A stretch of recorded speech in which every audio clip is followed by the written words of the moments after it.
ಗುರು, loss ಆಗಬೇಕಾದ್ರೆ loss ಆಗ್ತಾನೇ ಹೋಗುತ್ತೆ, ಎಷ್ಟಾದರೂ ಆಗಲಿ ಅಂತ ಸುಮ್ಮನಿರ್ತೀವಿ. ಆದರೆ ಪ್ರಾಫಿಟ್ ಆಗಬೇಕಾದ್ರೆ ಯಾಕೆ ಒಂದು ಸ್ವಲ್ಪ ಪ್ರಾಫಿಟ್ ಸಿಕ್ಕಿದ್ರೆ ಸಾಕು, ಬೇಗ ಎಕ್ಸಿಟ್ ಆಗಿಬಿಡ್ತೀವಿ.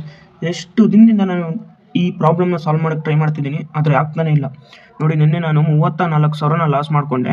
ಆದರೆ 34,000ನ ಇವತ್ತು ರಿಕವರ್ ಮಾಡೋಣ ಅಂತ ಅಟ್ಲೀಸ್ಟ್ ಬೇಡ, ರಿಕವರ್ ಮಾಡೋದು ಬೇಡ, ಎಷ್ಟು ಸಿಗುತ್ತೋ ಅಷ್ಟು ಸಿಗೋಣ ಅಂತಲೇ ಬಂದೆ. ಆದರೆ ಇವತ್ತು ನನಗೆ ಮಾರ್ಕೆಟ್ ಮೂವ್ಮೆಂಟ್ ಕೊಡ್ತು, ಆದರೂ ನಾನು ಕೇವಲ ಒಂದು 25,000 ಪ್ರಾಫಿಟ್ನ ಮಾತ್ರ ಮಾಡೋಕ್ಕಾಯಿತು. ಇವತ್ತು ಕರೆಕ್ಟಾಗಿ ನಾನು ಮೇಂಟೈನ್ ಮಾಡಿ ಟಾರ್ಗೆಟ್ ಇಟ್ಟಾಗಿದ್ದರೆ 80,000 ಪ್ರಾಫಿಟ್ ಆಗಿರೋದು ಫ್ರೆಂಡ್ಸ್.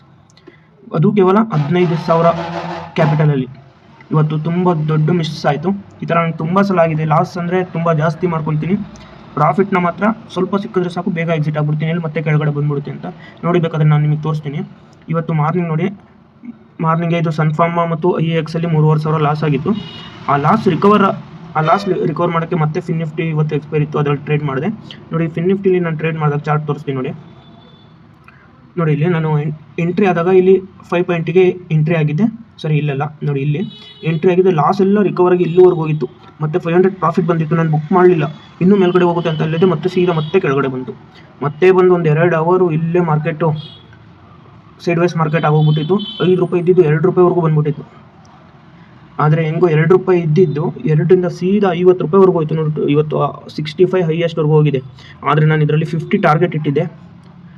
ಸೀದಾ ಮೇಲ್ಗಡೆ ಹೋಗಿದ ತಕ್ಷಣ ನನಗೇನು ಒಂದು 10,000 15,000 ಪ್ರಾಫಿಟ್ ಸಿಕ್ತು. ನಾನು 20ಕ್ಕೆ ಎಕ್ಸಿಟ್ ಆಗ್ಬಿಟ್ಟೆ. ಇಲ್ಲಿ ಎಕ್ಸಿಟ್ ಆಗ್ಬಿಟ್ಟೆ. ನಿನ್ನೆ ಲಾಸ್ ಆಗಬೇಕಾದ್ರೆ ಲಾಸ್ ಇನ್ನೂ ಮೇಲ್ಗಡೆ ಹೋಗುತ್ತೆ ಅಂತ 5,000 ಲಾಸ್ ಇದ್ದಿದ್ದು 20,000 ಲಾಸ್ ಆಗೋವರೆಗೂ ವೆಯ್ಟ್ ಮಾಡಿದೆ. ಆದರೆ ಪ್ರಾಫಿಟ್ಟು 20 ಪಾಯಿಂಟಿಗೆ ಬಂದು ಒಂದು 15,000 ಪ್ರಾಫಿಟ್ ಆಗಿದೆ. ಇನ್ನು ಮೇಲ್ಗಡೆ ವೆಯ್ಟ್ ಮಾಡಿಬಿಟ್ಟಿದ್ರು. ನಾನು ಇದರಲ್ಲೇ ನನಗೆ ಇವತ್ತು 40,000 ಪ್ರಾಫಿಟ್ ಸಿಗೋದು. ನೋಡಿ, ಪ್ರಾಫಿಟ್ ಆಗಬೇಕಾದ್ರೆ ಈ ಥರ ತುಂಬ ಮಿಸ್ ಆಗುತ್ತೆ. ಪೇಷನ್ಸ್ ಇರಬೇಕು. ನಮ್ಮ ಟಾರ್ಗೆಟ್ ನಾವು ಏನು ಪ್ಲ್ಯಾನ್ ಮಾಡಿರ್ತೀವಿ ಅದಕ್ಕೆ ವೆಯ್ಟ್ ಮಾಡಬೇಕು. ಓಕೆ, ಸಮ್ಟೈಮ್ಸ್ ಅದೇನಾಗುತ್ತೆ ಅಂದರೆ ನೋಡಿ, ಸಮ್ಟೈಮ್ಸ್ ಏನಾಗುತ್ತೆ ಅಂದರೆ ಇಲ್ಲಿ ಮೇಲ್ಗಡೆ ಹೋಗುತ್ತೆ 20-25 ಹೋಗುತ್ತೆ, ಸೀದಾ ಒಂದೇ ಸತಿಗೆ ಈ ಥರ ಕೆಳಗಡೆ ಬಂದ್ಬಿಡುತ್ತೆ. ಅಂಥ ಟೈಮಲ್ಲಿ ಹೆಂಗೂ ಕರೆಕ್ಟ್ ಟೈಮಿಗೆ ಎಕ್ಸಿಟ್ ಆಗಿ ಅಂದ್ಕೊಳ್ತೀವಿ. ಆದರೆ ಅದು ಎಲ್ಲ ಟೈಮಲ್ಲೂ ಆಗಲ್ಲ. ಆ ಥರನೇ ನಾವು ಲಾಸ್ ಮಾಡಬೇಕಾದ್ರೆ ಲಾಸ್ನ ಕಮ್ಮಿ ಮಾಡ್ಕೋಬೇಕು. ನೋಡಿ, ಲಾಸ್ನ ಕಮ್ಮಿ ಮಾಡ್ಕೋಬೇಕು. ಯಾವತ್ತು ಪ್ರಾಫಿಟ್ಟು ಜಾಸ್ತಿ ಆಗಬೇಕು. ನಿನ್ನೆ 34,000 ಲಾಸ್ ಆಯಿತು. ಆದರೆ ಇವತ್ತು ನೋಡಿ ಆ ಥರ ಆಗುತ್ತೆ. ಮತ್ತು ಇನ್ನೊಂದು ಟ್ರೇಡ್ ಇವತ್ತು ಮಿಸ್ ಮಾಡಿಕೊಂಡೆ, ತೋರಿಸ್ತೀನಿ ನೋಡಿ. ಇದು LIC ಹೌಸಿಂಗ್ ಫೈನಾನ್ಸ್ ಇದೆಯಲ್ಲ, ಇದರಲ್ಲಿ ಬೇಕಾದರೆ ಆರ್ಡರ್ ತೋರಿಸ್ತೀನಿ ನೋಡಿ. ಆರ್ಡರ್ಗೆ ಹೋಗಿ ಇಲ್ಲಿ ನೋಡಿ, 5 ಪಾಯಿಂಟಿಗೆ 2,000 ಕ್ವಾಂಟಿಟಿ ತಗೊಂಡೆ. 5.5ಗೆ 1,000 ಕ್ವಾಂಟಿಟಿ ಎಕ್ಸಿಟ್ ಆದೆ. ಮತ್ತೆ 1,000 ಕ್ವಾಂಟಿಟಿ 5.50ಗೆ ಎಕ್ಸಿಟ್ ಆದೆ. ಇದರಲ್ಲಿ ನನಗೆ 500 ಪ್ರಾಫಿಟ್, 550 ರೂಪೀಸ್ ಪ್ರಾಫಿಟ್ ಬಂತು. ಅದು 5ಗೆ ಎಂಟ್ರಿ ಆಗಿ 550ಗೆ ಎಕ್ಸಿಟ್ ಆಗಿದ್ದು. ಆದರೆ ಇವತ್ತು ಮಾರ್ಕೆಟ್ ಎಲ್ಲಿವರೆಗೂ ಹೋಯ್ತು ಗೊತ್ತಾ? ನಾನು ಎಲ್ಲ ನೋಡಿದೆ, ಚಾರ್ಟ್ ನೋಡಿದೆ, ನನ್ನ ಸೆಟಪ್ ಎಲ್ಲ ರೆಡಿ ಇತ್ತು ಇದರಲ್ಲಿ. ಆದರೆ ಇದನ್ನು ಟ್ರೇಡ್ ಮಾಡಬೇಕಾದ್ರೆ ಮತ್ತೆ ಲಾಸ್ ಆಗಿಬಿಡುತ್ತೆ ಇವತ್ತು ಪ್ರಾಫಿಟ್ ಮಾಡಿರೋದಂತ ಸುಮ್ಮನೆ ಇದರಲ್ಲೂ ಪ್ರಾಫಿಟ್ ಆಗಿದ್ದರೆ ಬರೀ 5,000ರಲ್ಲಿ 30,000 ಪ್ರಾಫಿಟ್ ಆಗಿರೋದು. 5,000 ಕ್ಯಾಪಿಟಲಲ್ಲಿ 30,000 ಪ್ರಾಫಿಟ್ ಆಗಿರೋದು. ನೋಡಿ, ಎಂಟ್ರಿ ಇಲ್ಲೂ ಇದು ಅಷ್ಟೇ. ನೋಡಿ, ಎಂಟ್ರಿ ಆಗಿದೆ ಇಲ್ಲಿ 5ಕ್ಕೆ 5.50ಗೆ ಎಕ್ಸಿಟ್ ಆಗಿಬಿಟ್ಟೆ. ಆದರೆ ಇದು 10 ನಿಮಿಷ ಆಗಿದ ತಕ್ಷಣ ಟೋಟಲ್ ಇವತ್ತು ಇದು ಅಷ್ಟೇ ನೋಡಿ, ಟೋಟಲ್ 35 ಹೋಗಿದೆ. ಅಂದರೆ 30 ಅಂದರೆ 30,000 ಪ್ರಾಫಿಟ್.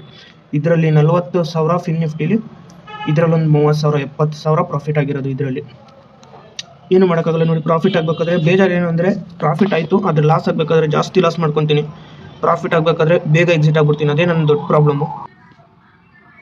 ಓಕೆ, ಕೋಟಕ್ ನಿಯಲು ಇವತ್ತು ಟ್ರೇಡ್ ಮಾಡಿದೆ, ಅದೇ ಫಿನ್ ನಿಫ್ಟಿಲಿ. ಇದರಲ್ಲಿ ಎಷ್ಟು ಪ್ರಾಫಿಟ್ ಆಗಿದೆ ಬನ್ನಿ ತೋರಿಸ್ತೀನಿ ನೋಡಿ. ಕೋಟಕ್ ನಿಯೋಲಿ ಇದರಲ್ಲೂ ಅಷ್ಟೇ ಮಾರ್ನಿಂಗ್ಗೆ ನೋಡಿ, ಇವತ್ತು ಕೋಟಕ್ ನಿಯೋಲು ಟ್ರೇಡ್ ಮಾಡಿದೆ. ಮಾರ್ನಿಂಗ್ಗೆ ಒಂದು 700ವರೆಗೂ ಲಾಸ್ ಆಗಿತ್ತು. ಮತ್ತು ಇದರಲ್ಲೂ ಅಷ್ಟೇ ನೋಡಿ, ಇವತ್ತು ಫಿನ್ ನಿಫ್ಟಿಲಿ ಇವತ್ತು ಮೂಮೆಂಟ್ ಇತ್ತು, ಅದರಿಂದ ಇದರಲ್ಲೂ ಟ್ರೇಡ್ನ ನಾನು ತಗೊಂಡೆ. ಆದರೆ ಇದರಲ್ಲೂ ಏನು ಮಾಡಿದೆ ಅಂದರೆ 5ಗೆ ಬೈ ಮಾಡಿದ್ದನ್ನ 20ಗೆ ಸೇಲ್ ಮಾಡಿಬಿಟ್ಟೆ. ಆದರೆ ಇದು ಎಷ್ಟು 65ವರೆಗೂ ಹೋಗಿತ್ತು. ಇದರಲ್ಲಿ ನಾನು 55ನ ಟಾರ್ಗೆಟ್ ಇಟ್ಟಿದ್ದೆ. ಟಾರ್ಗೆಟ್ ಇಟ್ಟಾಗಿದ್ದರೆ ಕರೆಕ್ಟು 32,000 ಪ್ರಾಫಿಟ್ ಆಗಿರೋದು. ನಿನ್ನೆ ಏನು ಲಾಸ್ ಆಗಿತ್ತು ನನಗೆ, ಅದೆಲ್ಲ ಒಂದೇ ಟ್ರೇಡಲ್ಲಿ ರಿಕವರ್ ಆಗೋದು. ಅದರಲ್ಲಿ ಯಾವುದರಲ್ಲಿ ಅಂದರೆ ಕೈಟಲ್ಲಿ ನನಗೆ 15,000 ಪ್ರಾಫಿಟ್ ಆಗಿದೆ ಇವತ್ತು. ಆ 15,000 ಪ್ರಾಫಿಟು ಇವತ್ತಿನ ಪ್ರಾಫಿಟ್ ಆಗಿರೋದು. ನಿನ್ನೆ ನೋಡಿ, ಲಾಸ್ ಮಾಡ್ಕೋಬೇಕಾದ್ರೆ ಎಷ್ಟು ದೊಡ್ಡ ಲಾಸ್ ಮಾಡ್ಕೊತೀನಿ, ಆದರೆ ಪ್ರಾಫಿಟ್ ಆಗಬೇಕಾದ್ರೆ ಕಮ್ಮಿಗೆ ಎಕ್ಸಿಟ್ ಆಗಿಬಿಡ್ತೀನಿ. ಇದೇ ಪ್ರಾಬ್ಲಮ್ ಆಗ್ತಿರೋದು. ನಮ್ಮ ಎಮೋಷನ್ಸ್ನ ನಿಜ ತುಂಬಾ ಟ್ರೈ ಮಾಡ್ತೀನಿ. ಒಂದು 20 ಡೇಸು ಇಲ್ಲ, ಒಂದು 5 to 7 ಡೇಸ್ ಫಾಲೋ ಮಾಡ್ತೀನಿ.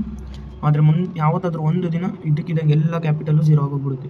ಕ್ಯಾಪಿಟಲ್ನ ಝೀರೋ ಮಾಡಿಕೊಂಡ್ರೆ ಟ್ರೇಡ್ ಮಾಡೋಕ್ಕಾಗಲ್ಲ. ನನಗೆ ಗೊತ್ತು, ಆದರೂ ಅದು ಮೈಂಡ್ ಏನಾಗುತ್ತೋ ಗೊತ್ತಿಲ್ಲ. ನಿಜ ಓವರ್ ಟ್ರೇಡಿಂಗ್ ಮಾಡ್ತೀನಿ ಸಮ್ಟೈಮ್ಸ್. ನೋಡಿ, ಇವತ್ತು ಒಳ್ಳೆ ಮೂಮೆಂಟ್ ಇತ್ತು, ಆದರೆ ಪ್ರಾಫಿಟ್ ಕ್ಯಾಪ್ಚರ್ ಮಾಡೋಕ್ಕಾಗಿಲ್ಲ. ಟೋಟಲ್ 80,000ವರೆಗೂ ಇವತ್ತು ಪ್ರಾಫಿಟ್ ಆಗೋದು. ಅದು ಕೇವಲ ಎಷ್ಟು 15,000 ಕ್ಯಾಪಿಟಲಲ್ಲಿ. ಅಷ್ಟು ಒಳ್ಳೆ ಮೂಮೆಂಟು, ಅಷ್ಟು ಒಳ್ಳೆ ಟ್ರೇಡಲ್ಲಿ ಎಂಟ್ರಿ ಆಗಿದೆ. ಆದರೆ ಎಲ್ಲ ಮಿಸ್ ಆಯಿತು. ಓಕೆ, ಮಿಸ್ ಆಗಿದೆ, ಏನೂ ಪ್ರಾಬ್ಲಮ್ ಇಲ್ಲ. ಆದರೆ ನಾಳೆಯಿಂದ ಲಾಸ್ ಆಗಬಾರ್ದು ಅಂತ ನಾನು ಹೇಳ್ತಿಲ್ಲ. ಲಾಸ್ ಆಗಲಿ, ನಾನು ಏನು ಅಂದ್ಕೊಂಡಿರ್ತೀನಿ, ನನಗೆ ಇವತ್ತು 2,000 ಲಾಸ್ ಅಷ್ಟೇ ನಾನು ಅಕ್ಸೆಪ್ಟ್ ಮಾಡ್ತೀನಿ ಅಂತ ಅಂದ್ಕೊಂಡಿರ್ತೀನಿ. ಆದರೆ ಅಷ್ಟಾದರೆ ಸಾಕು, ನಾನು ಮತ್ತೆ ಟ್ರೇಡ್ ಮಾಡೋಕ್ಕೆ ಹೋಗಬಾರ್ದು. ಆ್ಯಕ್ಚುಲಿ ನಾನು ಹೋಗಲ್ಲ. ಸಮ್ಟೈಮ್ಸ್ ಯಾವತ್ತಾದರೂ ಒಂದು ದಿವಸ ಈ ಲಾಸ್ನ ಇವತ್ತು ರಿಕವರ್ ಮಾಡ್ಕೊಂಬಿಡೋಣ ಅಂತ ಹೋಗ್ತೀನಿ. ಲಾಸ್ ಆಗಿ ಎಲ್ಲ ಕ್ಯಾಪಿಟಲ್ ಝೀರೋ ಆಗುತ್ತೆ. ಈ ಥರನೇ ಮಾಡಿಕೊಂಡು ತುಂಬ ಲಾಸ್ ಮಾಡ್ಕೊತಿದ್ದೀನಿ. ಓಕೆ, ನೋಡೋಣ ಫ್ರೆಂಡ್ಸ್, ನೀವು ಹುಷಾರಾಗಿ ಟ್ರೇಡ್ ಮಾಡಿ. Thank you.